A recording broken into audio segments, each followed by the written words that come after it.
Kaipaako niskahartiaseutusi liikettä ja venytystä? Tällä nopealla niskahartiajumpalla saat alueen vetreäksi. Pyörittele hartioitasi rentouttaaksesi niskahartiaseutua. Tee 10 pyöräytystä eteenpäin ja sitten taaksepäin. Toista liike 3 kertaa. Pyörivä liike parantaa verenkiertoa ja lievittää jännitystä. Kurota kädet suorina eteen, vedä sitten kädet taakse, kunnes lapaluut puristuvat yhteen. Toista liike 10 kertaa. Tee 3 sarjaa rauhallisesti. Muista hengittää syvään liikkeen aikana. Tämä vahvistaa yläselkää ja avaa rintakehää.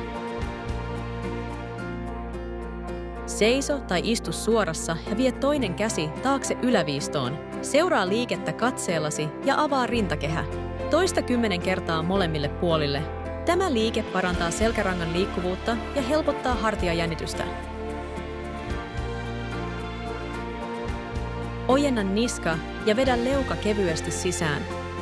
Aseta toinen kämmen ohimolle ja jännitä kättä ja otsaa vastakkain noin 5 sekuntia. Tämä aktivoi niskan lihaksia ja auttaa kannattelemaan päätä.